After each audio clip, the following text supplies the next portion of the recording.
Hello, welcome to Radio News Hub's News Chat. It is the 9th of July 2020. Today we're sort of looking back on Rishi Sunak's announcements yesterday in his summer statement about some of the measures he'll be taking to sort of boost the economy as we start to reopen after the coronavirus pandemic. A lot of measures announced to help businesses, keep people employed, that sort of thing. I've just brought together three guests. We're going to talk a bit about the property market as well.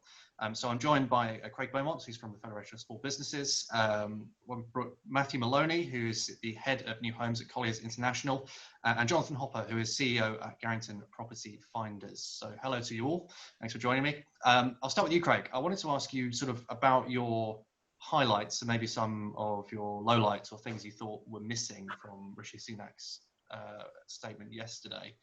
What did you like? What didn't you like? Well, I mean, it was very positive, but what you always have after these things is as you peel the onion back, you find some of the details underneath. So, I mean, the main problem that this is supposed to solve is about jobs and employment of young people. So you've currently got 2.8 million people out of work and on benefits, together with 700,000 16 to 24-year-olds all coming from the jobs market out of the education system all at the same time. So we needed a statement that really put the rockets under the economy for jobs. There's a lot in it for jobs. There's something called the job retention bonus, which is, so if you furloughed somebody, the risk was that the minute you start getting them back on the payroll, you realize you can't afford it, and you therefore see a wave of redundancies. So this means that in January, if you've kept a furloughed worker on, the employer will get something called a job retention bonus, which is £1,000 per employee. Now, as there was 9 million employees that have been on furlough at any point, that has a maximum cost to the exchequer of £9 billion.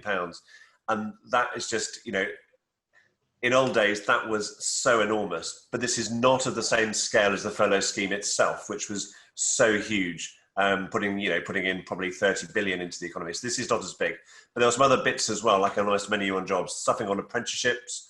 So there's money to make sure that apprenticeship costs come down. You've got traineeships being created, so work experience places all being funded as well. So on the jobs front, there was quite a lot. On other things, there's a mixed kind of reaction. So on the VAT cut, for example, it's only for food, accommodation and attractions. And there's now debate over what that covers, what that doesn't. Of course, one group that's not covered by this are those who are not VAT registered. So those are the very smallest business, probably half the business community, 2.5 million, are not registered for VAT. So they don't benefit directly, but they should benefit in theory indirectly, because with the whole population encouraged to use hospitality and tourism, you should see the whole sector rise from this kind of jolt to the economy. So mixed, but some detail needed, and that's due to be published today. And the second interesting thing was this Eat Out to Help Out voucher for restaurants. And there's a lot of questions over that this morning, such as how does a business register? What do you need to provide? Would you need to provide all the names of everyone who you're claiming the £10 per person maximum discount for? How do you rejig your tills? If you've also got the VAT cut, you need to rejig all your payment systems to allow for a lower rate of VAT as well. So lots of things going on at the same time, a lot of positives, but also some questions. And I'd say the final question is whether, having seen this kind of quite big thing on jobs, is it got to the right scale and is it going to be quick enough? And those are the kind of two fundamental questions at the end, which I'm not totally convinced it's there. It's big, it's positive, but will it prevent us going into recession? And I guess part of it is, as well as keeping the economy ticking over while we wait for the recovery. So there were announcements of keeping employees on. You get a bonus for that. What did you think of that from a small business perspective? How many small firms would be helped out by this? Well, I mean, we've tested this overnight with quite a few, and they're very, very positive on the employment front. There's so much worry. I think it's one in 10 we're certainly going to do redundancies. So 10% of small businesses, that's a lot. Now, this may stop a fair number of those. We don't know yet, until we've tested it properly. We don't know yet how many, but it's landed very well. So that retention bonus is really important, and it almost, if you like, you're right, it kind of kicks some decisions down the road. What you're doing is you're giving quite a big stimulus in one moment to keep us going, and then almost the chance is keeping things in reserve ready for the autumn. Now, when we first started this crisis, the autumn looked like it would be a tax raising budget, a bit like if, almost like a hangover. from all this extra spending. But now the autumn budget is becoming much more important for the spending review and actually what the next phase of this recovery package will look like. Interesting you sort of mentioned tax. I was going to turn to Matthew, talk a bit about the stamp duty, which was one of the big announcements yesterday, where the government seems to be, you'd expect them to almost be raising taxes, but here they're sort of waiving it in order to get the property market going. How do you see that announcement yesterday, Matthew? Yeah, I mean, look, with stamp duty, it's always been a long blocker for the UK's housing market. Reason being is that it's quite a significant fee that people typically have to find again on top of the deposit that's required in order to purchase. So, and any stamp duty reprieve is welcome for the housing industry, of course. It's something that's been very much on everybody's everybody's tongue over the last number of years. The UK and particularly the London property market has very much been bolstered by London Help to Buy over the last number of years, which allows first-time buyers to get on the market easier with a reduced deposit size and an equity loan available from the government, which is interest-free for 5 years. But moving back to the stamp duty is that developers and national house builders have had to change their tactics slightly, and stamp duty is something that is contributed by developers across London. So it's always been very much in being recognised by buyers. Now for first-time buyers, it's now you pay no stamp duty up to 500,000. When you look at the UK as a whole, I mean, that's going to be a significant change to areas outside of London as well. But the London market, it somewhat is a little bit of a bubble of its own. Property prices are quite high, but certainly it's going to attract a much bigger audience.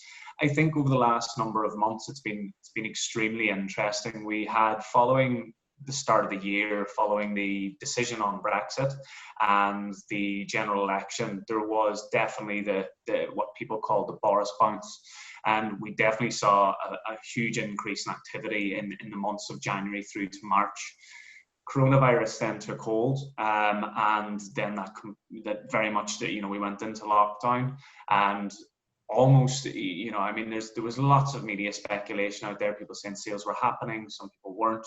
Speaking personally, there was a very few sales happening, particularly in the month of May when lockdown was very much at its peak.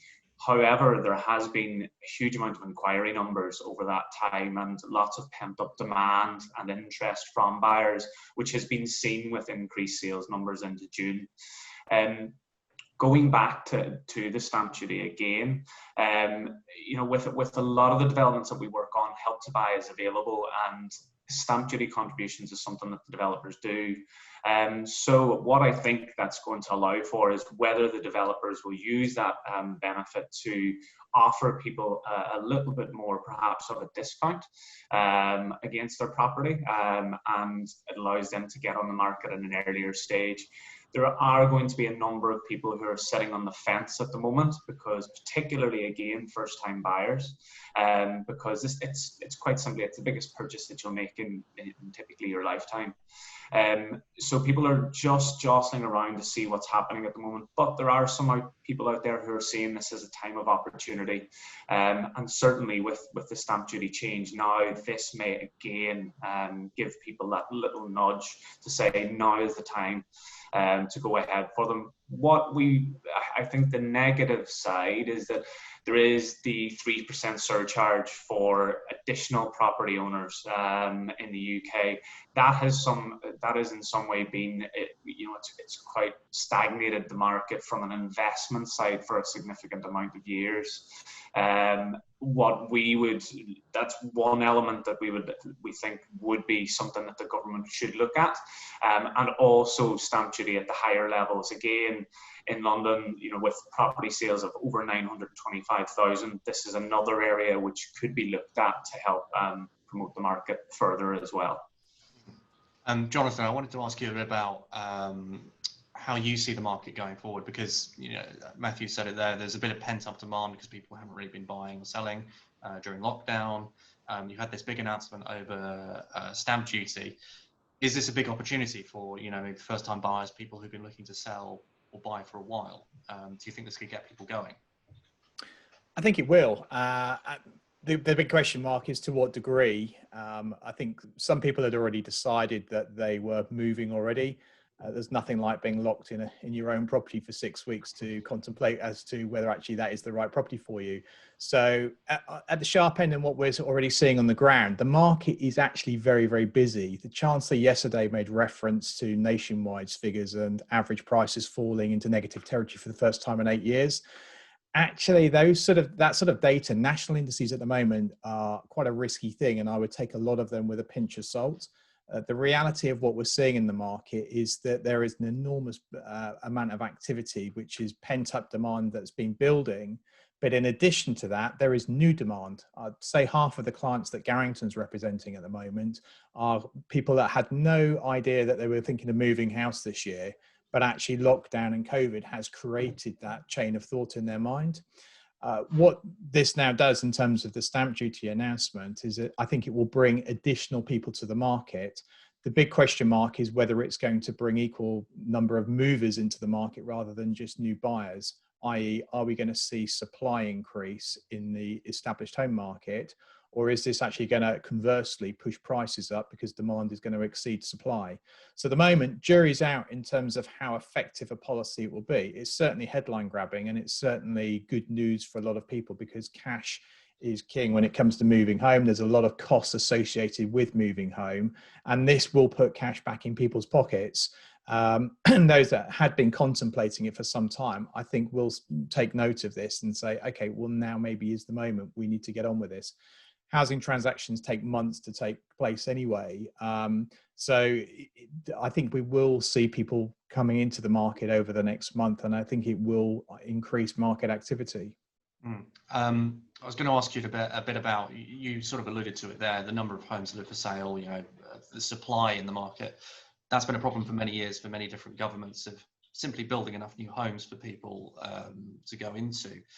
The government clearly wants people to build because they've made various announcements over planning. What do you think of those? Do you think they could actually finally get us building, or is there still going to be issues?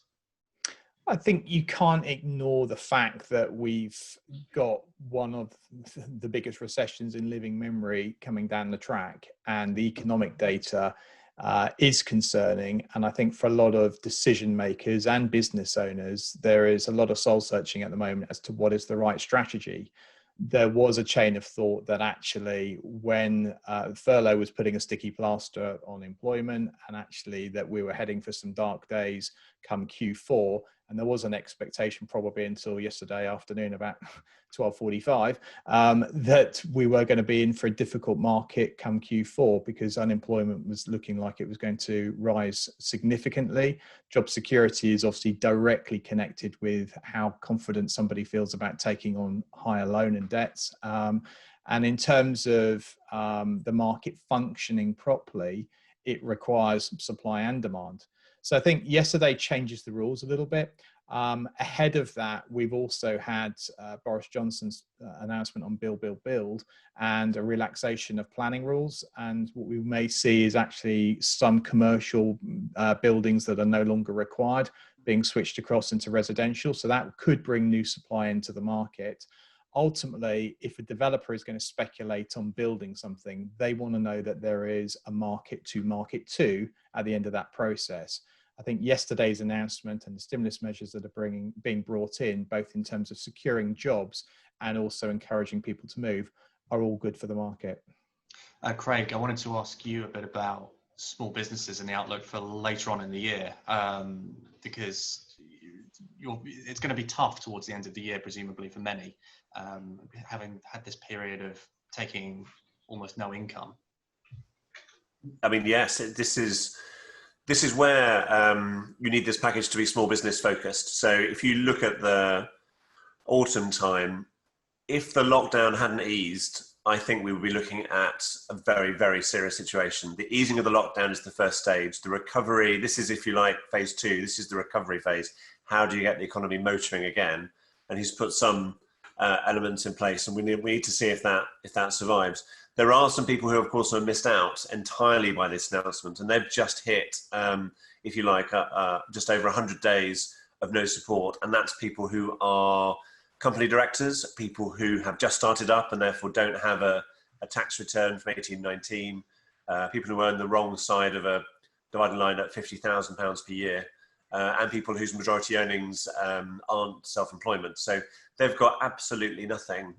They've had access to a few of the other schemes in a small number of cases. So a few will own premises and therefore get the cash grant. A few will, a lot of them who employ people will have used the furlough scheme. But that's really the government supporting jobs.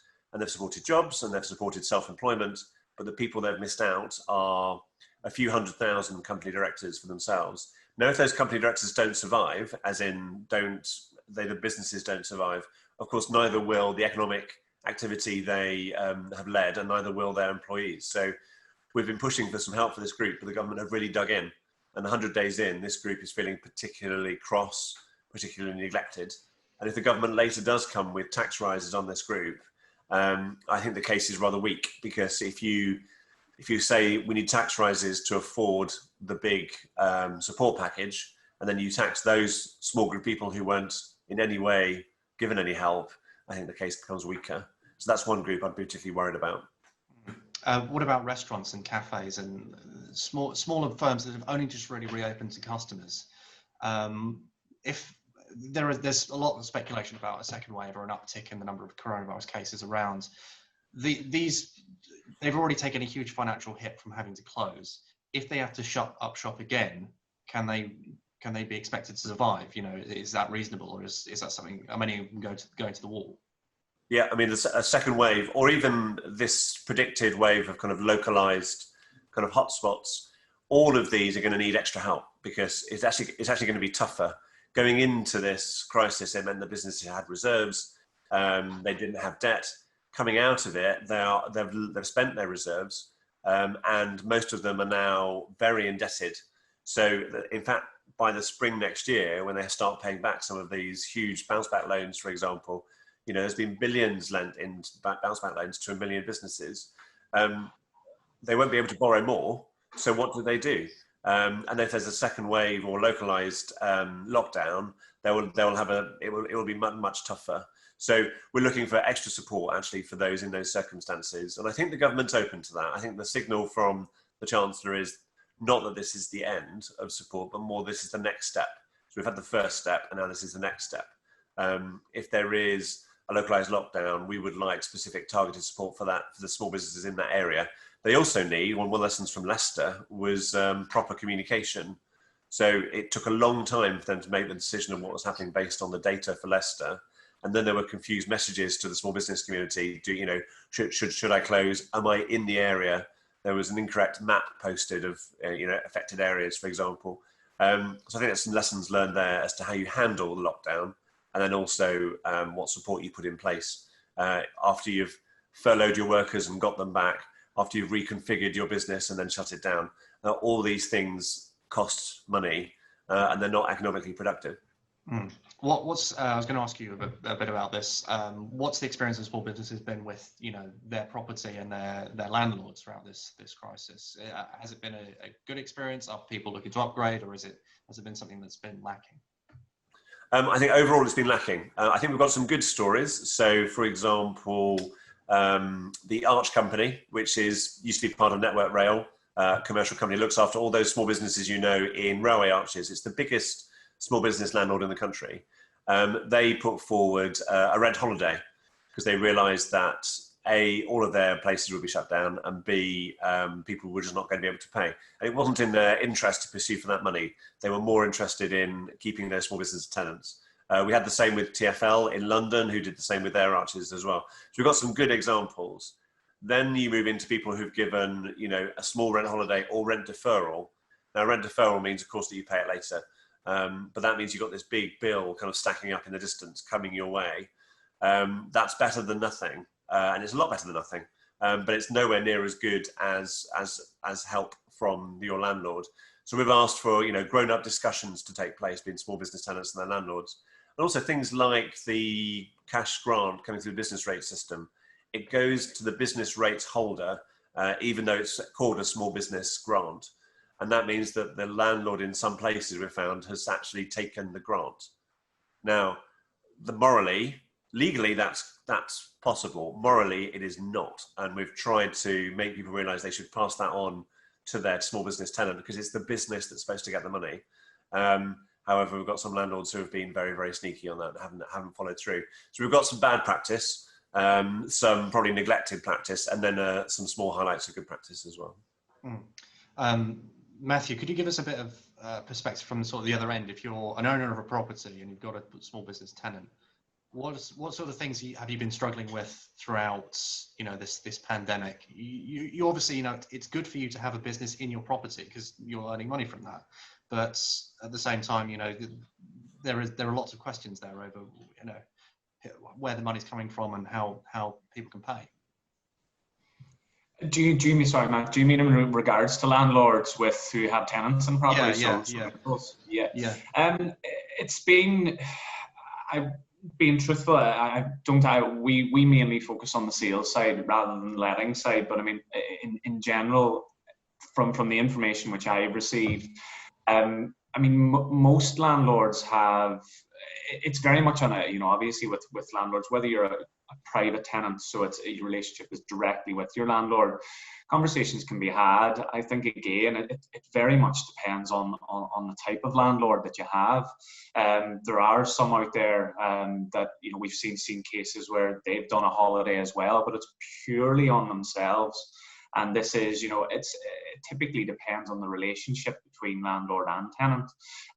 If it's more of a personal relationship, which a lot of landlords don't want to have in London particularly, because they want to keep that relationship as landlord and tenant. However, there are some great stories out there of personal relationships where the landlords, they want to keep the tenant in there because they have such a good relationship, so they will do a holiday themselves. With others, it's the thing is with furlough, you know, obviously there has been some cases of unemployment, but you know, people are still being paid up to 80% in London. I mean, typically most people who are renting a property, it's about a third of your salary, which is typically contributed towards rent. So you know, it's a huge cost, but I think people have managed, particularly people who are working from home. I mean, the fact that you're using your home as an office has obviously been a benefit to people. I think one of the big things that I think is changing, I'm kind of moving, slightly back towards the sales side, but there has been a shift in criteria for what people want from their property, which has been extremely interesting. Now, these are not things that are new to the market by any means, but what I would say is that these are now becoming must-haves in terms of their search. So a lot of people would take for granted a bit of outside space, particularly in London. You know, we almost live in small, you know, in apartment blocks. You live in a box, but you know, the appreciation of a bit of outside space, like a balcony or a patio or a small garden area, that's really something that buyers want to have now. Other things that are interesting, which are coming through over the last number of years, have been quite interesting, is things like dedicated workspaces within developments. So areas where there is a work area with tables and desks where people have free Wi-Fi, where they can not have to, they would like to leave their property because they get out of the comfort of their own home, but it allows them to have a dedicated workspace. And I think it provides people with a little bit more focus than getting away from your property. So that's also something, and I think that's something that developers are going to be looking at considerably in more detail. Things like residence lounges were something that would have been looked at in the more higher level or the more prime developments in London, but I think you will see that spread across the board over the next number of years. Developers are also going back to planning.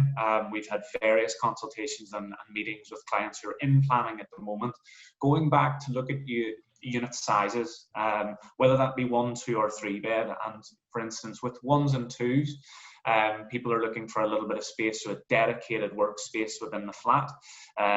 Or some people are now looking to upsize. So perhaps if they were looking for a 2-bedroom property, they would now be looking to potentially move on to a 3-bedroom to offer them a dedicated workspace within the property as well. I don't think that the work environment is never going to change. I think that certainly people will always, certain businesses will always need an office, but I do think the dynamic is going to change quite quickly. I even think within our own business, I very much wasn't someone who worked from home, but I think there will be an element of change where it might be that you may work 1 day at home per week rather than going in, or depending on your schedule of where you are in London if you're moving around. Just the final point is, I think what's interesting is people moving out of London at an earlier stage. People move to London with the idea, and many people want to own and buy a property in London. And as the natural life cycle goes through, people get into relationships, they get married, they have children, and they then want to move further out of London. I think it could be interesting to see, with people working from home, whether people will make that decision sooner now rather than later. Particularly that age group of 25 to 34, will they now make the decision to not buy in London and move to the more green areas and move to the areas outside of London where they can just commute into London at an earlier stage? And finally, developers as well. There's a number of developers who have shifted their focuses outside of London over the last few years because of various difficulties that we've had in the market over the years. It'll be interesting to see whether more will now follow suit in regards to that. I mean, there was a recent announcement by Redrow Homes. They are moving their focuses to the regions rather than they were very much a London-focused London-focused developer. They have now said that they were going to move their focuses out to the regions. So it'll be interesting to see over the coming months what other developers, some of the big names, are going to do. Jonathan, this will probably have to be the final question because we're running out of time, but something you mentioned earlier about permitted developments and converting office space or former commercial property into housing. Is there a risk here? Because these permitted development rights have been controversial, especially when it comes to some developers, and by no means I'm saying all developers, using the rules maybe a bit unscrupulously to create small, maybe quite poorly resourced apartments, which in buildings that aren't really designed or are suitable for living space. Is there a risk that that more of that could happen if we're not too careful? There absolutely is a risk, and I think if you look at why planning law is in place, it's to preserve locations and protect outlooks, and to ensure that buildings are built for the right purpose to the right standards. So a relaxation of that is a good thing from the point of view that it opens up sites that maybe had got stuck in red tape and bureaucracy to actually be converted. But in the process, there absolutely does need to be checks and measures in place to ensure that actually what is being constructed, A, is needed and won't become a blight on the landscape, and B, also what's surrounding it, and how it will impact on local communities. So there will need to be careful thought and consideration on that point. But at the moment, this doesn't change until September. So I suspect this really won't start to flow into the market until Q1 next year. But absolutely, it is something to keep a careful eye on, particularly as well if you are buying a property in a location where there is commercial in the area or brownfield sites. The house you're buying today in the pretty village may not be quite the same tomorrow. So it is something that you need to look at very carefully. And just finally, the government has sort of indicated the direction of travel they want to go in. They clearly want people to make their homes greener. There's a bit of a subsidy for putting insulation into your home, and for other bits of green technology. Is the government sending quite a strong signal there that they want the homes of the future, the properties of the future, to actually help us meet, for example, our greenhouse gas targets? I think the government's boxing clever. There is a global target, and the UK has a pressure, and it's using the current threats to turn that around into an opportunity to inject government money into effectively the UK housing stock and incentivize homeowners to upgrade and improve their efficiency. So I think it's all for the good. But obviously, with a lot of these things, the devil will be in the detail. But there's not many homeowners that, if you knocked on the door and said, do you want to save money on your bills each year, are going to say no. The question is, have they got the spare 1/3 amount of cash to match the funding with? And is that something that they want to prioritize at the moment, given some of the wider uncertainties? So again, jury's out. We'll see what happens. But I think it's a well-intended policy. And I think, again, it could be all for the good. That's about all we have time for today. So I'm just going to thank my guests, Jonathan Hopper from Garrington Property Finders. We have Matthew Maloney, who's head of new homes at Colliers International, and finally Craig Beaumont from the Federation of Small Businesses. Thank you all for joining me today on Radio News Hub's News Chat. Thank you.